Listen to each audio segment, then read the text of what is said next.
Hello friends, and this is the final part of episode number 10. In this particular part, we would be staying in Shrikalahasti while traveling few temples in and around the Chittoor district.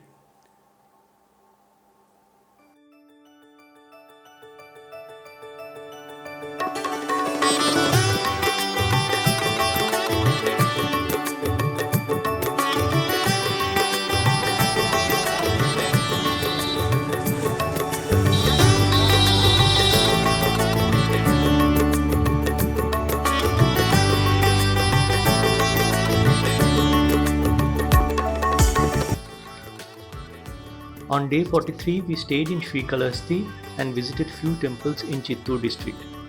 We started our day with a visit to Shri Vedanarayana temple at Nagalapuram. Nagalapuram town is home to Vedanarayana temple where the presiding deity Vishnu is in the form of Matsya. Shri Vedanarayana Swamy temple Nagalapuram in Chittoor district is a popular Vaishnava temple. The temple was constructed by Krishnadeva Raya of Vijayanagara in typical Vijayanagara style during his last year of reign under the order of his mother Nagamamba. The place was also known as Nagamambapuram. Before becoming Nagalapuram, the place was also known as Harigandapuram. Architecturally, the temple follows a typical Dravidian style of architecture with a front gopuram followed by another gopuram or gate. There is a big prakaram and a mandapa that leads to the sanctum sanctorum.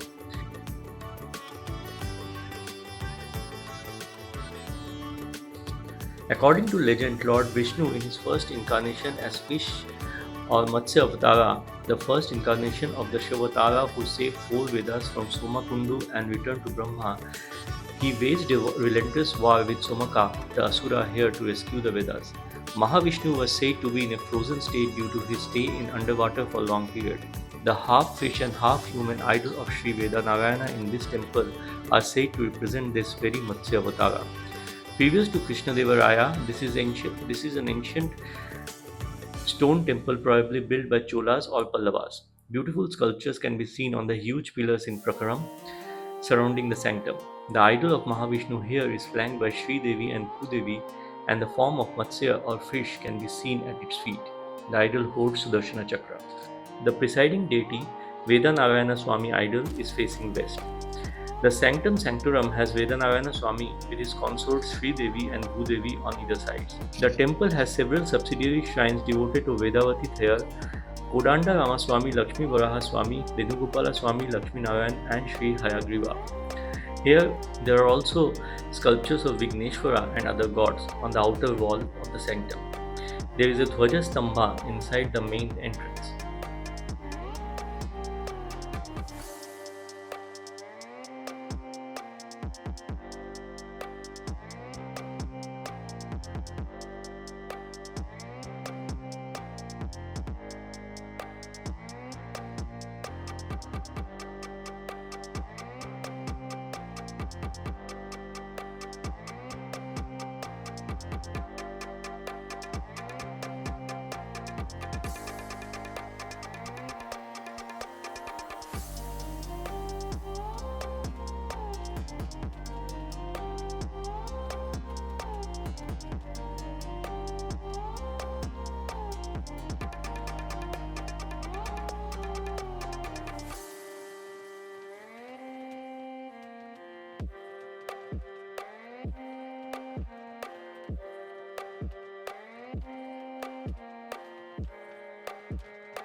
Our next destination of the day, Sri Valeeshwara Swamy Temple at Ramagiri, Chittoor.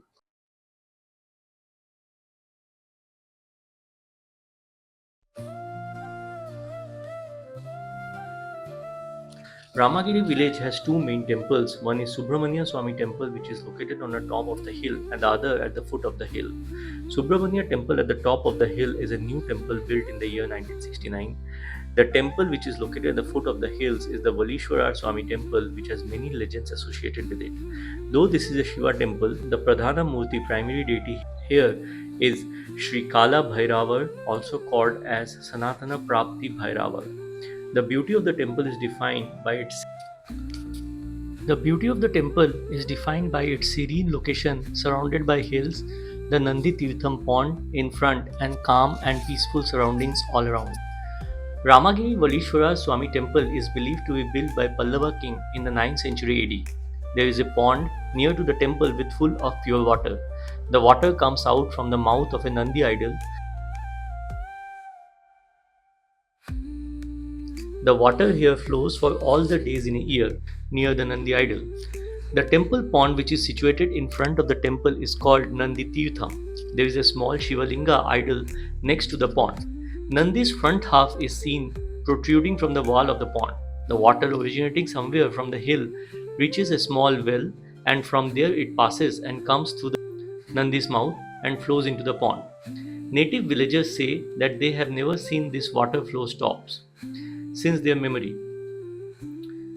There is also a shrine for Lord Ganesha. Behind Ganesha temple there is a way with steps that takes you to the hilltop temple of Subramanya Swamy temple. The legend states in Ramayana, after defeating Ravana, Rama reached Rameshwaram on his way to Ayodhya. As he killed Ravana, he was caught by Brahmahati dosha, which one suffers after he kills a Brahmin. Ravana was a Brahmin. Rama was advised by his guru sage Vasishta to get a Shivalingam from Kashi and perform pujas to Lord Shiva to get relief from the dosha, so that he can proceed to Ayodhya to take charge as a king. Rama took his guru's advice and sent Anjaneya Hanuman to bring a Shivalingam from Kashi. Anjaneya took the order and he went to Kashi to bought a Shivalingam. On his way back, he was passing through this place called Kalinga Madhukarai or Tirukavi Kakkarai, where Lord Kala Bhairava was present. Kala Bhairava saw Anjaneya with the Shivalinga and wanted Lord Shiva to take abode in his place.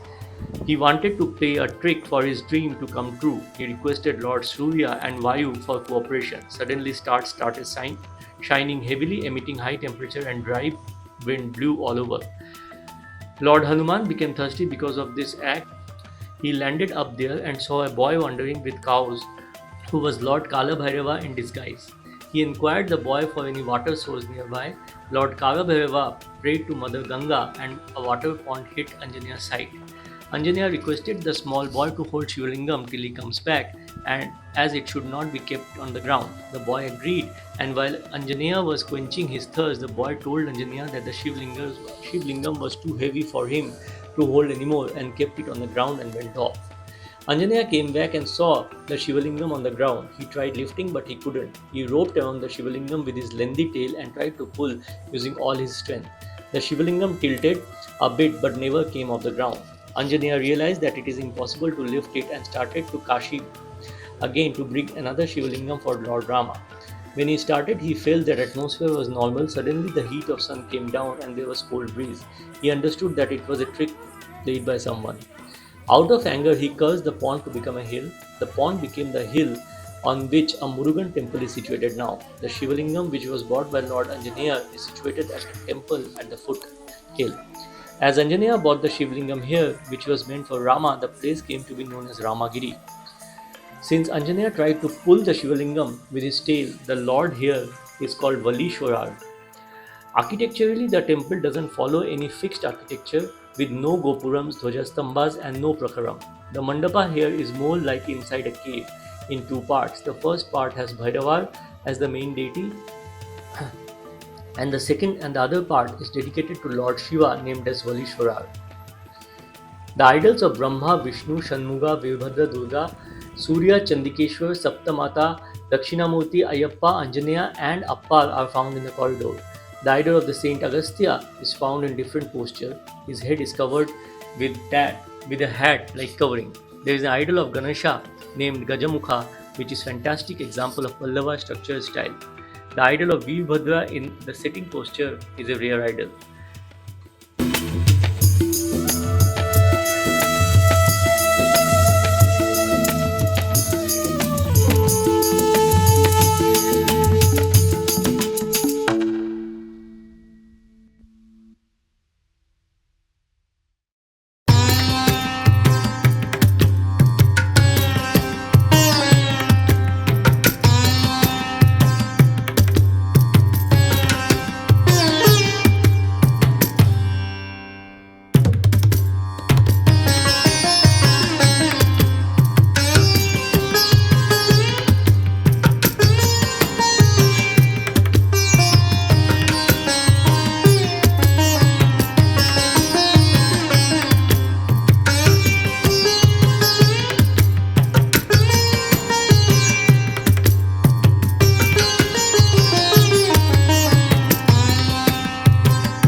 Our third destination of the day, Shri Kalyana Venkateshwara Swamy Temple in Narayanvaram.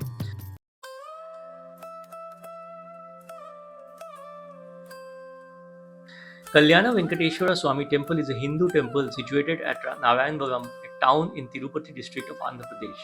The temple is dedicated to Kalyana Venkateshwara, a form of Vishnu, and is situated 2 km east of Puttur and 45 km south of Tirupati. Lord Venkateshwara is believed to have married his consort Padmavati here before moving to Tirumala. The temple is believed to have been constructed in the year 1541 AD and was extended in later times. Cameras are strictly not allowed inside the temple. According to legend, Narayanvaram is the capital of King Akasarya, who is ruling the region. Akasarya performed the marriage of his daughter Padmavati, the presiding deity, to Venkateshwara, the presiding deity of Tirumala. Architecturally, the temple has one of the most beautiful Dravidian styles, with a main gopuram along with sub-gopurams inside as many mantapas and main mantapa, which leads to the Garbhagriha. There is a big prakaram, a typical Dravidian style. The temple is living example of brilliant iconography, but unfortunately without any photography being allowed, can't share any pics.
The last destination of the day, Lord Shiva Temple at Puttur.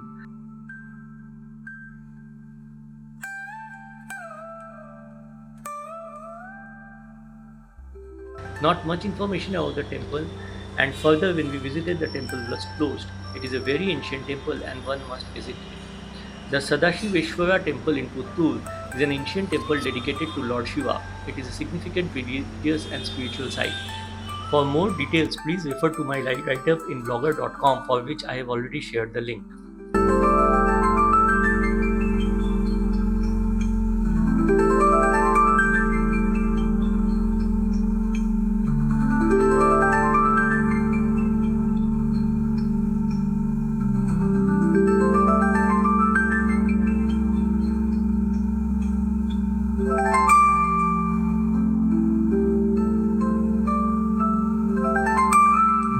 So friends, this brings me to the end of episode number 10.